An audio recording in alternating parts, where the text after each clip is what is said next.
For me, I grew up in the family of shoes, and I think I forgot about it because I was working for an NGO, yeah, doing so well, and then COVID came and we have to go back to reset. I lost my job at the NGO. But you're aware that a young person going into shoemaking is something that Africa do not really embrace.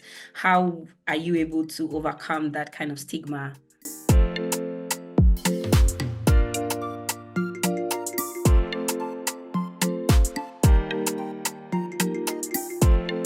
People get to appreciate what Ghanaians or Africans do offer.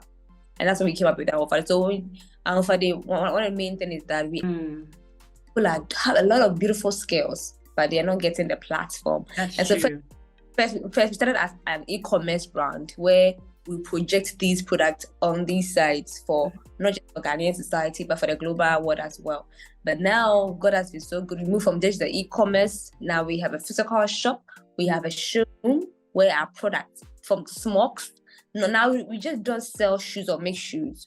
We have smocks, made people, artisans. We have bags. We have jewelries like what you're wearing. Yeah. We have other things that are locally manufactured here. Wow. Yes. Wow, inspiring. You just reminded me of this song. I'm made in Ghana. I'm made in Ghana. You can take me to London, but I'm made in Ghana. You can take me to London. I'm made in Ghana.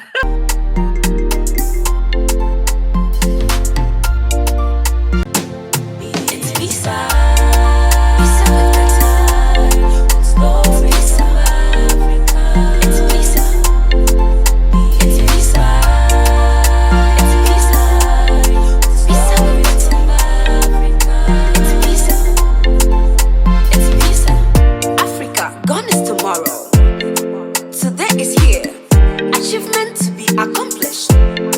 Nothing to fear.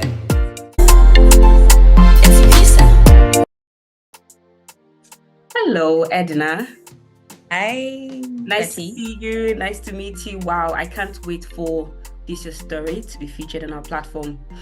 Welcome, Bisa Fellows. This is your favorite girl on the Bisa Show. Be inspired with stories from Africa, here where passion, values, and environment comes to life. Today, we are going in shoes, the story of Ahofade. We are shining a spotlight on the sustainable and vibrant talents emerging from our communities. In line with this, today, besides excited to showcase the incredible work of Edna Frimpong, whose creative approach is driving meaningful change in her community. We believe that by sharing her journey, we can inspire someone out there and foster connection to amplify the awareness of the powerful impact that she's making in her community. Once again, Edna, welcome to the platform. Thank you, Betty. Thank you for having me. Thank you so much for the opportunity. Thank you. Already I've mentioned your name. Let's just zoom into the story. What inspired you to start this particular initiative? Okay, so for me, I grew up in the family of shoes, and my dad is a shoemaker, professional one, of course, and I stay up with him. So definitely, naturally, you get to learn the skill of what he or she does, and so that was it. I thought it was just a playing around it, just learning it for fun, but I didn't know that it would take me to where I am and where I'm going. And I think I forgot about it because I was working for an NGO, yeah, doing so well, and then COVID came and we have to go back to reset. So I had to go back to, okay, why not I go back to this business? Well, it's something I wanted to do already, and I wanted to take the family legacy to another level, another stage, where I could make my dad or my family proud. If my dad couldn't take it to that level, maybe her daughter and her team could also take it to another level. So why not? And we all have been to school, so I have the knowledge, I have the education. And we don't go to school for just the money, but for the knowledge. And how you apply the knowledge is what is important. And so I was fortunate, okay, why don't I apply everything I learned in school to what I am doing to the skill? Because talent is never enough. You need a lot of bracket. And so that's why I'm here.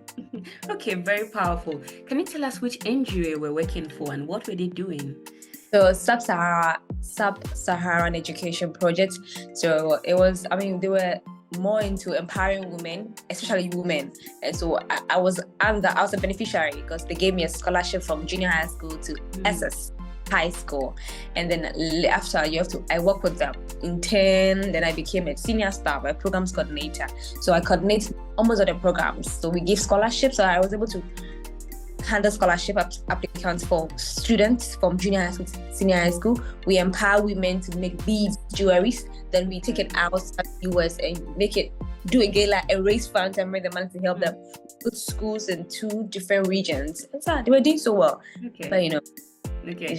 Everyone talks about COVID-19 and how it impacted their work. Do you think COVID-19 impacted your work with the NGO, or did you just decided that COVID-19 period is when you thought about moving to your own personal journey?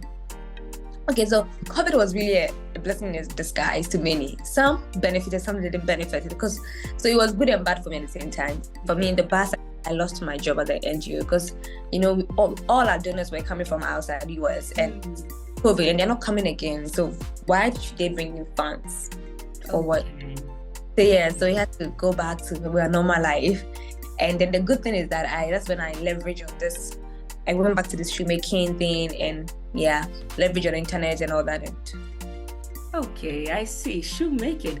So do you want to tell us the tradition in your family when it comes to shoemaking? When did your dad start this? How old were you when you started knowing how to make shoes before you stopped it and later on you embarked on it again? Okay, so my dad, I think he used to sell shoes. Okay. It's like a God-given talent to him. But it wasn't talent. So, okay. So when I got a hint that it's just a talent for him, then it means God gave it to him for a purpose, maybe to liberate the family from hardship, poverty, or whatever. Every family and what God gives to them. But I wasn't seeing the result. He was having it, okay. Maybe this is what God gave to the family, so why not? I also leverage on that so that maybe God doesn't take the gift from us. It will be like that blessings that comes with that gift will still remain in the family. Even if somebody's there, the shoe will still as well. You will not give that gift to the family. But you're aware that a young person going into shoemaking is something that Africa do not really embrace. How are you able to overcome that kind of stigma?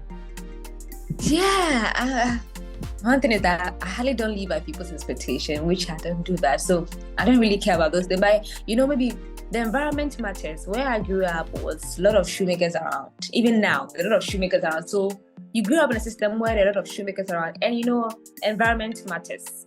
So maybe they play the role. If they are living in an environment where they do not we don't have such things around, and they're like some way, it would have not helped me. But the environment I grew up in was so much into that, and so it boosts my morale rather. Sometimes it's just maybe social media. Maybe, I keep saying that the people who will say it will not say it in front of me. Maybe behind my I know people will say, hey, what's this? But we're at my back. And the fact is that we are all, any job you're doing, at the end of the end goal is to get money. Forget about the passion, the whatever they're talking about, your results that they will pay. If you're a doctor, you get paid, and we are all looking at the byproduct, the money. So if I make shoes or I sell shoes and I get money, you take somebody, you pinch somebody with whatever and you get money at the end of the day. The money is important. Okay, I see. It's the vision, right? That's very, very important, and the number of people you're making impact to. I think that's very inspiring. So now let's go to, where do you think Ahofade is going to? I know where it's coming from background, from family. Where is it going to? Is it something you want to pass on to your next generation? So now Ahofade was birthed out of young people who felt like, okay, we aren't projecting made in Ghana goods enough. We are not doing enough of good service to them. So why don't we project more of these made in Ghana goods? Or, not even Ghana, Africa, we don't really value what we have. And that's normal. We think it's expensive. We have a lot of misconception when it comes to our product. So like, no, why don't you also champion, make sure we project people who are doing such things to the or global stage so that people get to appreciate what Ghanaians or Africans do offer. And that's when we came up with Ahofade. So Ahofade, one of the main things is that we appreciate or we celebrate Ghanaian craftsmanship. People have a lot of beautiful skills, but they're not getting the platform. That's and so true. first, we started as an e-commerce brand where we project these products on these sites for not just for Ghanaian society, but for the global world as well. But now God has been so good. We moved from just the e-commerce. Now we have a physical shop. We have a showroom where our products from smocks. No, now we just don't sell shoes or make shoes. We have smocks, make people, artisans. We have bags. We have jewelries like what you're wearing. Yeah. We have other things that are locally manufactured here. Wow. Yes. Wow, inspiring. You just reminded me of this song. I'm made in Ghana. I'm made in Ghana. You can take me to London, but I'm made in Ghana. You can take me to London. I'm made in Ghana. Okay, that's just by the way. So now let's talk about Ghana craftsmanship. How do you see the current Ghana landscape when it comes to locally made products for shoes? Yeah, it's a big deal. I keep telling people, I mean, shoes are they're necessity. Like they are something a need and a thing that I want. Nobody works without a shoe. And so the industry is such a booming industry. But sometimes the manufacturers sometimes don't get the push done. Those who so it's like Louis Vuitton or Nike. Some of them don't make the product themselves. They have manufacturers, right? Just the thing. And then they will just put their brands on it and just make it boom. So sometimes manufacturers don't really get a lot of money. I mean, I work with my dad, and I know sometimes I used to do you get penny, but here the clients who come and take it so cheaply from us, and then you go and say it's so much expensive. That's something, and you don't even pay us the full money. You just pay small, but you go and pay. Sell it huge. So I mean the manufacturers sometimes, I mean, they all have their flaws and all that.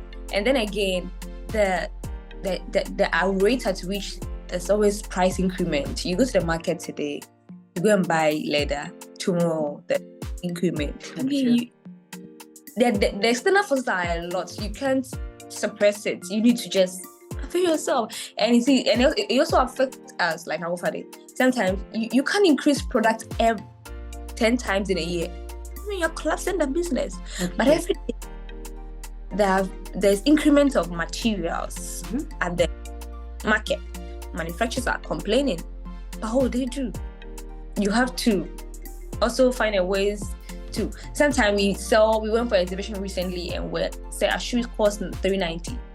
And some people were complaining, yes, it's expensive. Why would I buy something in Ghana $390? The same person will buy something on foreign e-commerce brand. Person will not argue the price. We'll even wait for 10 months, a week or a month before the person can even receive the thing. The person will not complain. So sometimes I think it's like the thing is that our perception. It's like the market, it will not change. So sometimes we say that the people who actually values the product will never complain about the product. And so we don't. So such people are your clients because they should have been selling $390. Somebody's saying the same thing, $600. Yeah. And so is it that you don't respect as? I mean, sometimes that's what people. I mean, people believe maybe it's the branding. That's why no matter what my brand, I will never joke with branding because it's the same thing. But it's like bottled water. We buy it every day, 3 cities, every day outside 1 city. But you go to the restaurants, you're buying it 10 cities, and you're not complaining. That's true.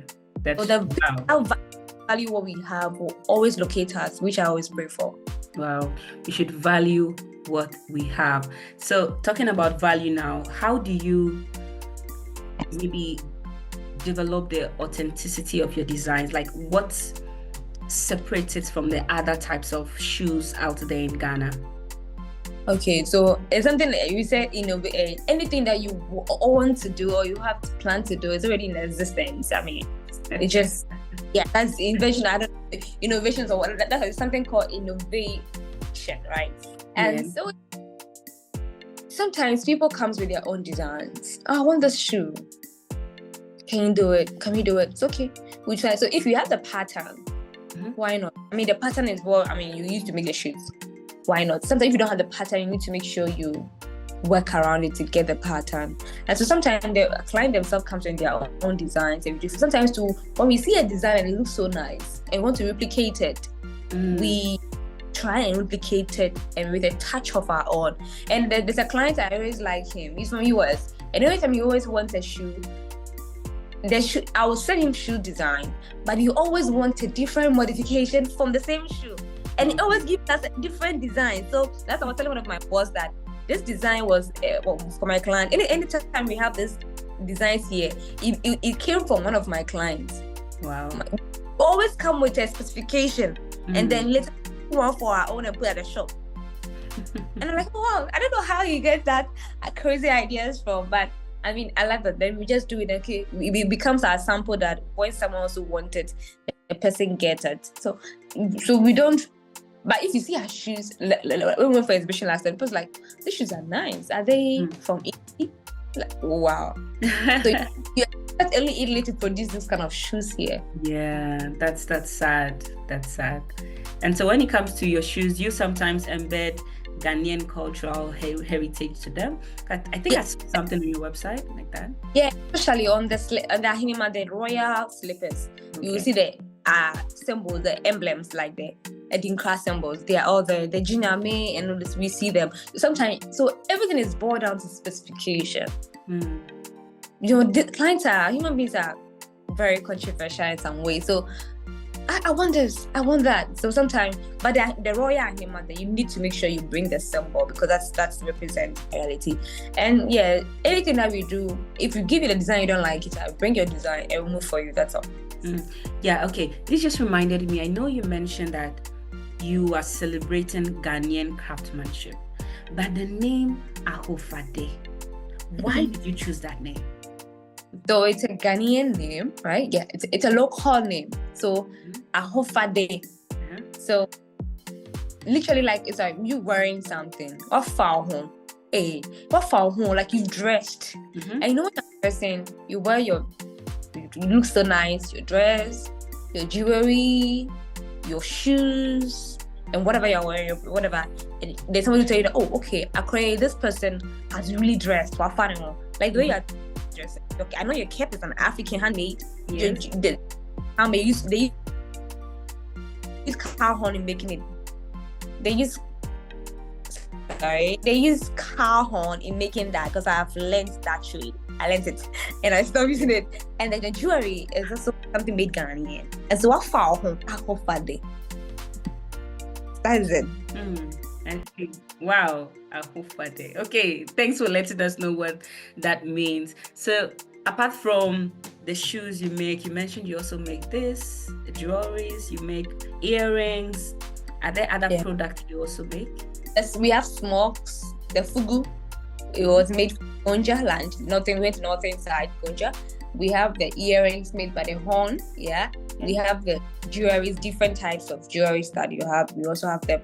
And do we have the shoes? I mean, the shoes, not any type of shoes, Chelsea boots, office executive shoes, slippers, sandals, ahinemes, any type of shoes that you like. And then, basically for now, that's what we have. So if you get any more, if you see any African products that is feasible, we can add it to. We just talk to the person in the agency and we bring on board. Okay, sounds good. Then this means you're very, very dynamic. Now let's go to the challenges you've experienced in your course of setting up Ahofade. How has it been so far, and what are your greatest challenges that you've encountered? It's been fun. It's been ups and downs. I mean, sometimes getting the right people to work with is one challenge. I mean, you can have so much everything going on, but if you don't have the right people to work with, you always come back to zero. Wow. And my team or my bosses, they've solved that. They find ways to solve that, which is good. And then, like I talked about it earlier, the external forces. I mean, that's the most, because the internal forces, you can actually have way measures to curb it. But when it comes to the external forces, you can't do anything about it. Like the government, the systems, I mean, the policies that favor the levy or whatever you pay into. I mean, sure, if somebody's buying a product, a shoe, 390 or 300, he has to pay more than that, you know. So imagine it. A lot of, and then inflation. Today you go to the market, there's an increment of materials, and that really affects us because the manufacturer has to pay more, and which we have to even increase the product, the selling price, and you can't do that at all times. So that's another challenge. But and then there are external forces, so you can't do anything about it, but just to pray your way throughout. But the internal ones, I mean, like leadership structure, getting people to work with, that one you can solve it because it's your own, so you know how to get people out. But when it comes to the external forces, the increment of cost of materials is crazy. And the thing is that they don't manufacture those products here. The leathers are not here in Ghana. So imagine they go and bring them outside. So you understand that. Okay, working with people is not easy. I think we've interviewed a lot of people, and this is one of their biggest challenge. I don't know if it's something peculiar in Ghana. Have you worked with other people from other countries? I think I said a lot of tweet or post of it, and people say Ghanaians. I mean, it's a Ghanaian thing, and I think I've also had a few.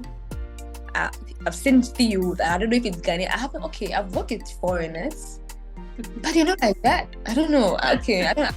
Like that. I haven't seen that. And you know, when it's business, it's business. When it's time for fun, it's fun. Yeah. It's but I don't know, especially if you're a Ghanaian and you know the person actually, and that's when the familiarity sets in, it becomes worse. Okay, that's and it was, I mean, it's business. I mean, when they're sacking you, you don't stay. When they sack you, you have to leave that moment because they know what can happen when you're younger. You sack you. I mean, you work with somebody who's the country director is a Ghanaian, but then the boss is a foreigner, and with the country director, it's like your own cousin. You know, he's a Ghanaian, but you know, because he has worked with them for long, that actually, like the lady gave her money and she left. And that's business. When I see you outside, I will laugh with you. It's simple. Okay. When I see you outside, I would laugh with you. How many people? Of Ghanaians. I don't know if it's Ghanaians, but it's an attitude that people have. You try for a job, when you get a small job too. Wahala. Okay. So how many people so far have your company employed? So we have formal, informal, plenty. So let me categorize it. Let's say like 15. Formal, informal, So the system is large. I mean, there are few plans, but then let me say 15. Okay. Okay, I see. And do you think your work has any direct impact to the communities apart from job? Absolutely. I mean, jobs is one, because at least the manufacturers get money from it, and that money will make them self-reliant. And they'll become a cost to the society, but they become an asset to the society. And then again, in terms of sustainability, now our packaging bag is more of like tote bags where you can, especially our ladies, when they get the product and they get our packaging bag, they're happy because that bag they're having could do other things for them, not just a shoe bag. So when they get home and they put the shoe outside, that bag could serve other purposes as well. And then in terms of government, we're also contributing because we pay tax, because we have a shop. So definitely they'll start having to chase tax, we pay tax. And then even if you're paying tax, we also contribute to the GDP growth of the country, and they're able to help develop the country and all that.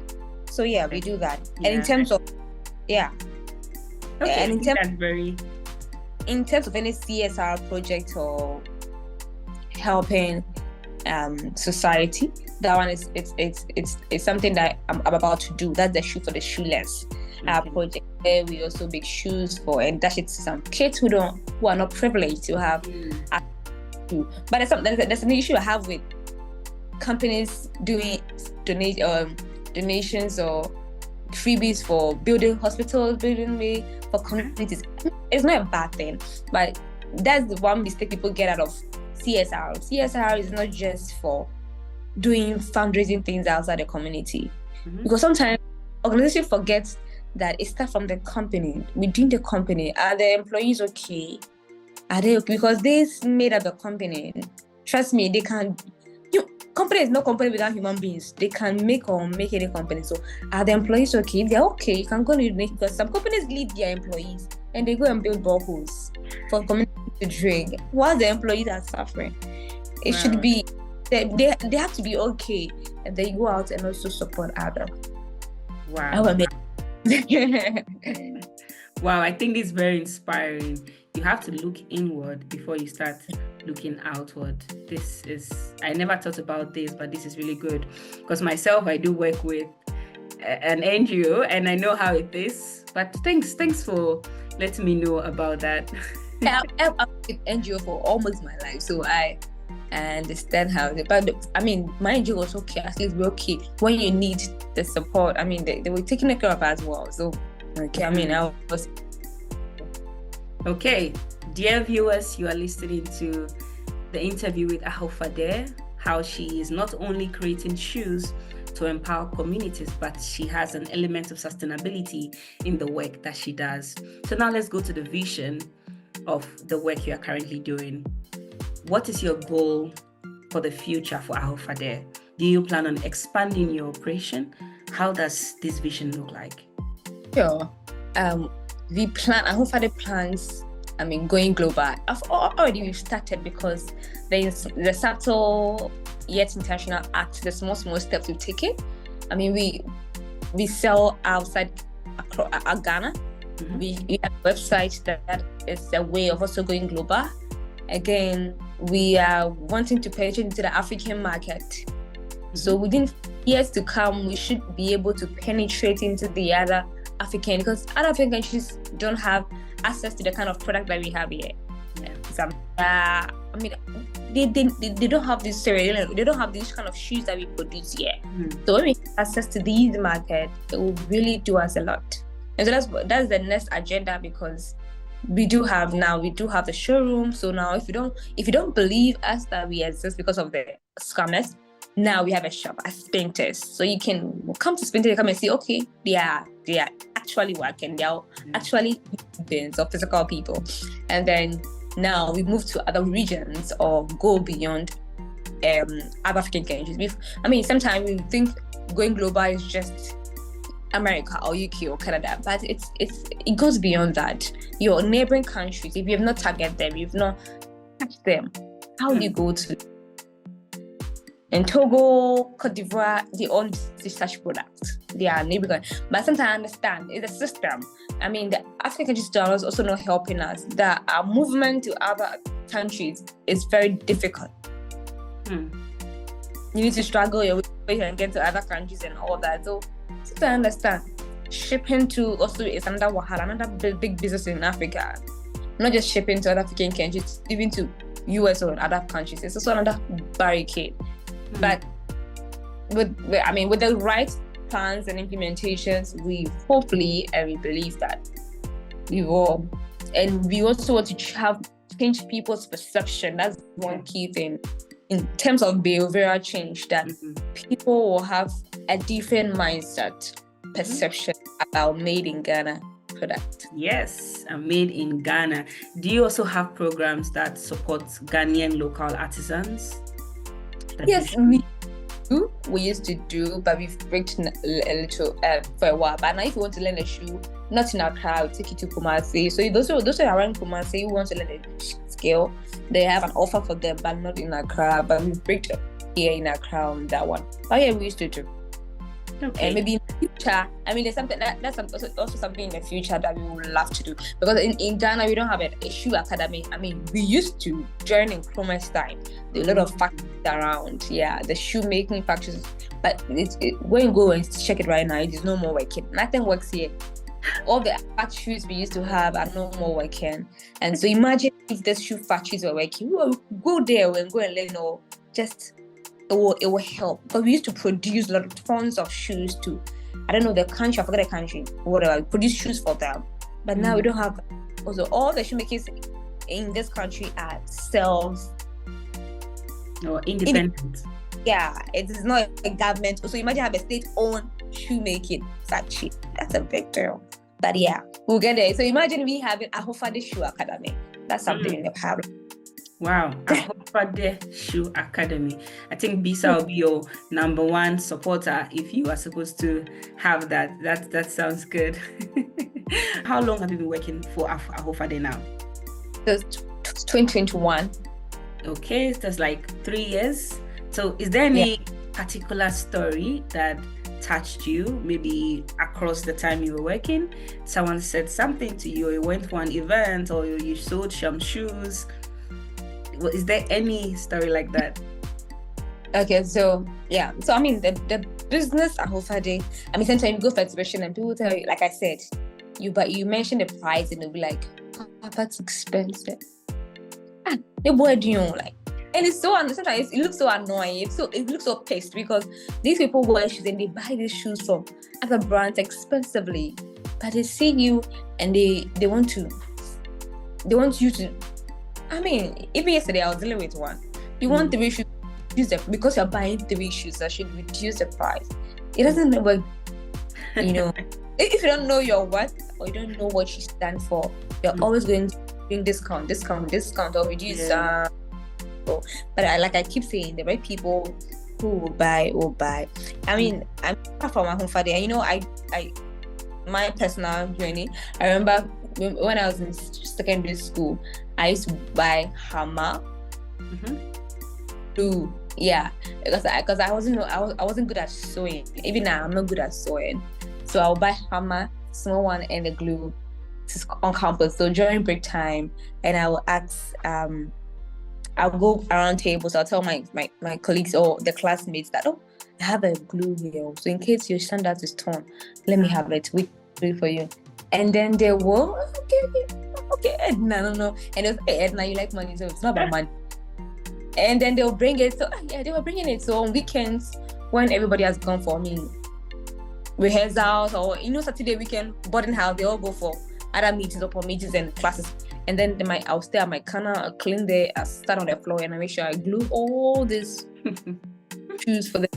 And I'll take them outside so like to dry small. Somebody will come and say, wait, what glue to this geometry? And I'm making noise like, it's not Edna. So I think one time one of these saw me on, I think it was on LinkedIn or somewhere, and you're like, or WhatsApp or something, you're like, Edna, we used to know you about it, and you're leaving what you were doing on campus. Wow. And like I didn't even know you cry. I'll take this thing like a World Cup after school. Wow. They say you can take a horse to a river, but you cannot force it to drink water. And I think the story has always been in you, Ahofade. Wow, going in shoes. Not going in styles, viewers, but going in shoes. Edna, what is your current production capacity? How many shoes do you produce in a month or in a day? How many sold? Can you let us know? A month, we could produce more than 40. For now, per revenue or per streams or per projections, we're able to produce like 40 a month. We're able to make like 40 based on people's requests and all that. Yes, but when we have more capacity or more production, we had more hands on deck. I mean, recently I'm producing 150 for a school, and we're not done. We're still on the rest.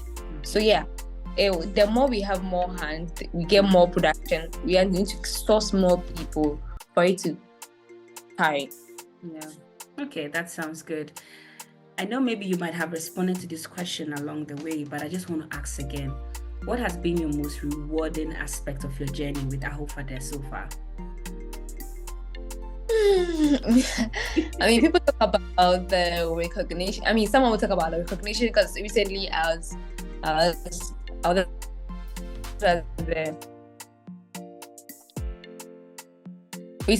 at the 40 under 40 under the shoemaking, the manufacturing industry. I was honored at the 40 under 40. Wow. I've received a lot of recognition and all that. But for working for Ahofade, one of my achievements, I could say, is the the growth, Okay. the stability. That's my fulfillment, because that's always my prayer. Yeah, I pray for growth. You can be working in a company and you're not seeing result. You'll be sacked. So the moment you become so difficult to be sacked or difficult to be pushed out, that's something incredible, something I feel fulfilling. So I always make sure I'm adding value to myself. I'm always making sure I'm also doing my part for the company to grow to that level. So when I see it doing so well and I'm even no more working, I was part of the people who made this company this great. That's the biggest achievement among all the awards. Because we'll not be there forever as human beings. You have to have people who will take over you. Like, I was part of this, making sure. I mean, I saw recently the CEO of Nike. He was first an intern, and he has risen from the ranks to become the CEO. Wow. That's such a beautiful journey for such a person. And so it's not about the accolades. And it's one rewarding thing is about able to get huge contracts for my company. I mean, that's a big thing. We're always looking for avenue where we can get huge revenues or huge production, and I was able to bring in that, and I'm always happy last year and this year, and I know next year, God willing, and even I wish I could bring in more of that contract every day. I mean, okay, it feels good. Wow, that sounds good, and I'm inspired by your story. Now, talking about inspiration, how do you keep on staying inspired? Like, what motivates you? What's motivating you? what motivates a shoemaker girl? It could maybe apart from family, knowing that I have a lot of family siblings to take care of and all that, and then I haven't reached that level to take care of them. So anytime I'm sleeping and I'm doing, I have family to take care of. My parents are there. They might even call for money, and I don't have. So I have to sleep. I have to wake up. Yeah, have a lot. And apart from that, what keeps me going is that I have God. I mean, he said, he said, anybody who puts his hope. David who said that. Anybody who puts his hope, God doesn't disappoint anyone who puts his hopes in him. And everybody can you when God rejects you. It's a huge problem. And so everybody in this world can reject me, but God likes me. It's a big deal. And if you're on the God side, you've won. And I'm happy.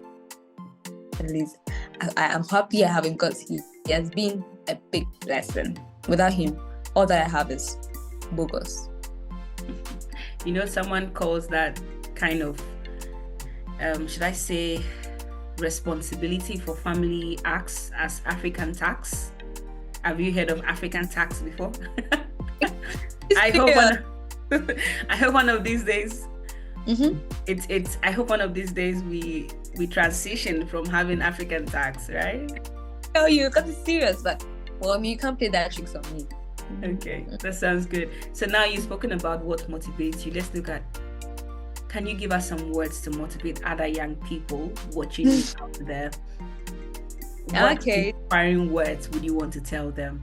How can they walk in your shoes?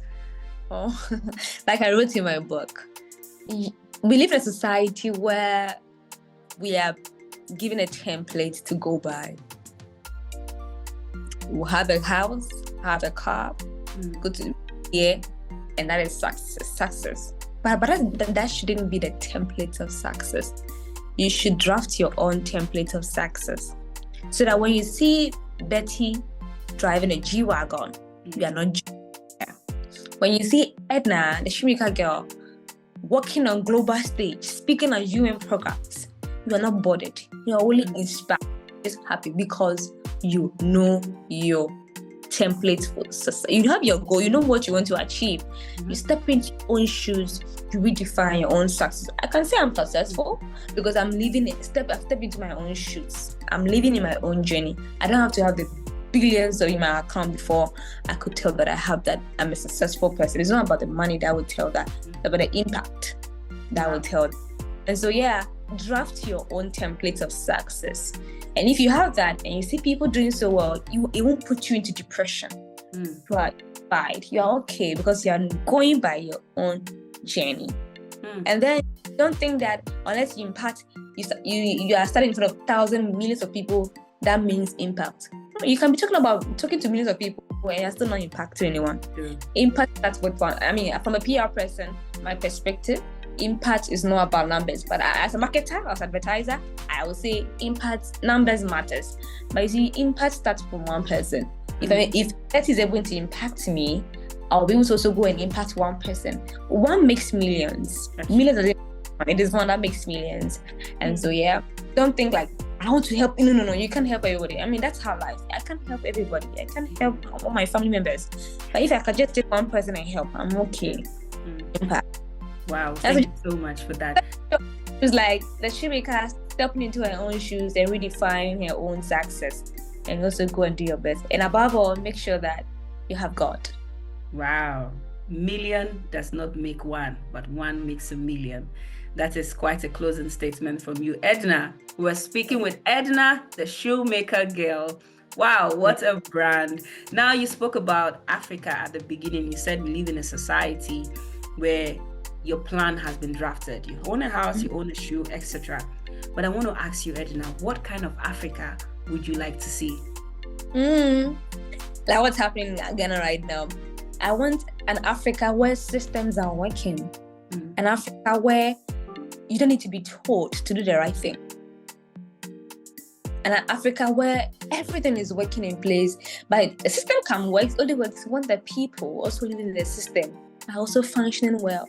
Because you can have systems working, but then the people living in it will also disobey. We have places that have written, do not urinate here.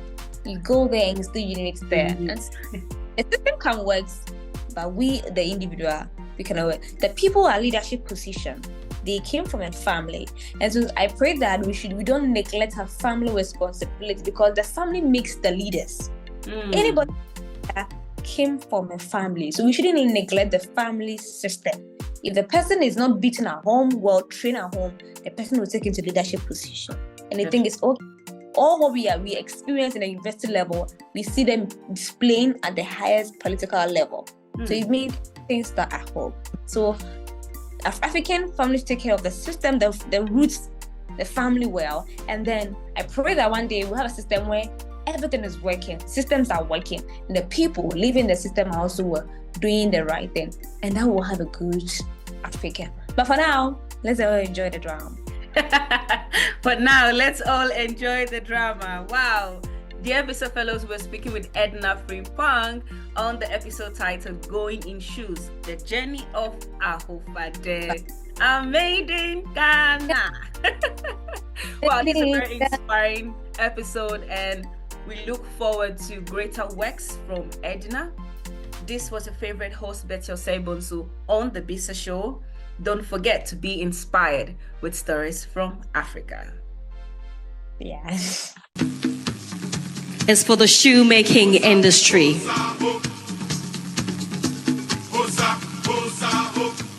And I understand the recipient of the award is not around, but congratulations to Edna Frimpong.